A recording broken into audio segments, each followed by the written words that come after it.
नमस्कार। अगर central reserve police force में शामिल होकर देश की सेवा करने का सपना है तो ये खबर आपके लिए ही है। सीआरपीएफ ने ना एक बहुत ही जबरदस्त भर्ती निकाली है और यकीन मानिए ये एक सुनहरा मौका हो सकता है। तो चलिए इस भर्ती की एक एक डिटेल को स्टेप बाय स्टेप समझते हैं। और देखिए, ये कोई छोटा मोटा मौका नहीं है। कुल मिलाकर 9,175 से भी ज्यादा, हाँ, उससे भी ज्यादा वैकेंसीज हैं। जी हाँ, बिल्कुल सही सुना। ये एक बहुत बहुत बड़ा नंबर है जो ना जाने कितने लोगों का सरकारी नौकरी का सपना पूरा कर सकता है। तो ये जो वैकेंसीज हैं ये हैं कांस्टेबल के पद के लिए, स्पेसिफिकली टेक्निकल और ट्रेड्समैन।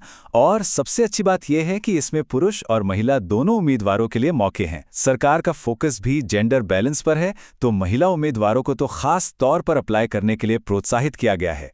तो ठीक है, आगे हम क्या क्या देखने वाले हैं।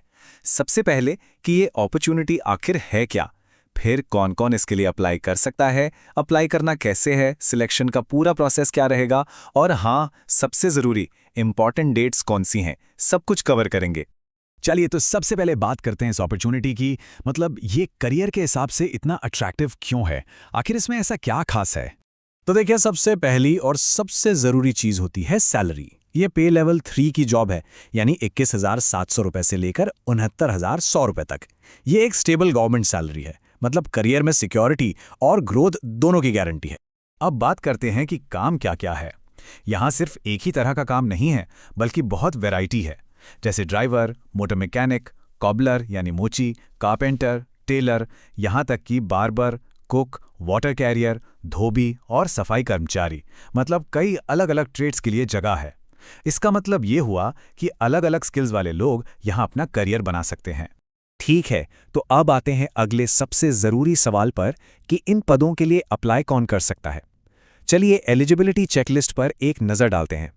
तो देखिए, सबसे बेसिक शर्तें क्या हैं। पहली, भारत का नागरिक होना चाहिए।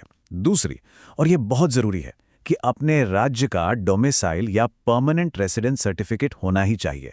और तीसरी, कम से कम 10वीं पास या उसके बराबर की क्वालिफिकेशन होनी चाहिए किसी भी मान्यता प्राप्त बोर्ड से। अच्छा, अब यहाँ एक बहुत ध्यान देने वाली बात है, और वो है उम्र की। इसमें ना पोस्ट के हिसाब से अंतर है। जैसे कांस्टेबल ड्राइवर की पोस्ट के लिए उम्र है 21 से 27 साल, और बाकी जितने भी ट्रेड्स हैं उनके लिए ये 18 से 23 साल रखी गई है। मतलब अगर ड्राइवर पद के लिए अप्लाई करना है तो जन्म 2 जनवरी 1999 से 1 जनवरी 2005 के बीच का होना चाहिए, और बाकियों के लिए 2 जनवरी 2003 से 1 जनवरी 2008 के बीच। हाँ, और सरकारी नियमों के हिसाब से कुछ कैटेगरीज को ऊपरी उम्र सीमा में छूट भी है। जैसे SC/ST कैंडिडेट्स को 5 साल की छूट है, OBC को 3 साल की, और एक्स सर्विसमैन को उनकी मिलिट्री सर्विस हटाने के बाद 3 साल की छूट मिलती है। फिर भी पूरी और सटीक जानकारी के लिए ऑफिशियल नोटिफिकेशन जरूर देख लें। चलो, तो मान लेते हैं कि एलिजिबिलिटी क्राइटेरिया पूरा हो रहा है, तो अगला कदम क्या है? जाहिर है, अप्लाई करना। और ये पूरा प्रोसेस, याद रखिएगा, ऑनलाइन है। अप्लाई करना वैसे तो काफी सीधा है। सबसे पहले सीआरपीएफ की जो ऑफिशियल वेबसाइट है, rect.crpf.gov.in, उस पे जाना है। फिर वहां ऑनलाइन एप्लीकेशन फॉर्म को बहुत ध्यान से भरना है। कोई गलती नहीं करनी है।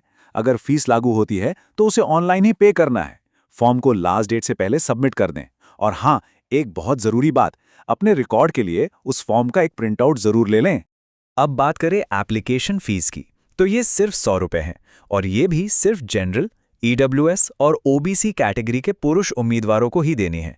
SC/ST, एक्स सर्विसमैन और सभी महिला कैंडिडेट्स, चाहे वो किसी भी कैटेगरी की हो, उनके लिए कोई फीस नहीं है।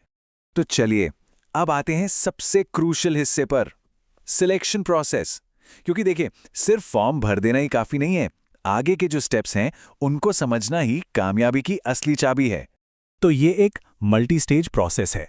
सबसे पहले होगा फिजिकल एफिशिएंसी टेस्ट यानी PET, फिर होगा फिजिकल स्टैंडर्ड टेस्ट यानी PST। जो इसे पार कर लेंगे उनका होगा कंप्यूटर बेस्ड टेस्ट यानी CBT। इसके बाद जिस ट्रेड के लिए अप्लाई किया है उसका एक ट्रेड टेस्ट होगा, फिर डॉक्यूमेंट वेरिफिकेशन और सबसे आखिर में मेडिकल एग्जामिनेशन। याद रहे, हर स्टेज को क्लियर करना जरूरी है। फिजिकल टेस्ट में दौड़ सबसे अहम होती है, और इसके जो स्टैंडर्ड्स हैं वो हर ट्रेड के लिए अलग अलग हैं। जैसे ड्राइवर, मैकेनिक जैसी पोस्ट के लिए पुरुषों को 24 मिनट में 5 किलोमीटर दौड़ना है और महिलाओं को 8.5 मिनट में 1.6 किलोमीटर। वहीं अगर कुक या बार्बर जैसे ट्रेड्स की बात करें तो पुरुषों को 10 मिनट में 1.6 किलोमीटर और महिलाओं को 12 मिनट में 1.6 किलोमीटर दौड़ना है। तो जिस भी ट्रेड के लिए अप्लाई कर रहे हैं उसी के हिसाब से तैयारी करना बहुत ज़रूरी है। अच्छा, पीईटी और पीएसटी क्लियर करने के बाद जो अगला बड़ा पड़ाव है वो है कंप्यूटर बेस्ड टेस्ट, और ये टेस्ट हिंदी और इंग्लिश दोनों भाषाओं में होगा। तो इससे सहूलियत ये है कि अपनी सुविधा के हिसाब से भाषा चुन सकते हैं। अब उस जानकारी पर आते हैं जिससे भूलने की गुंजाइश बिल्कुल नहीं है, यानी ज़रूरी तारीखें। इन्हें कहीं पर नोट कर लें ताकि कोई भी डेडलाइन मिस ना हो। तो ये तारीखें अपने कैलेंडर में मार्क कर लीजिए। ऑनलाइन एप्लीकेशन शुरू हो रही है 20 अप्रैल 2026 से और अप्लाई करने की आखिरी तारीख है 19 मई 2026। मेरी सलाह है कि आखिरी दिन का इंतज़ार बिल्कुल मत कीजिएगा। और हाँ, एक बात हमेशा याद रखिएगा, यहाँ जो भी जानकारी दी गई है उसका सोर्स ऑफिशियल रिक्रूटमेंट नोटिस ही है।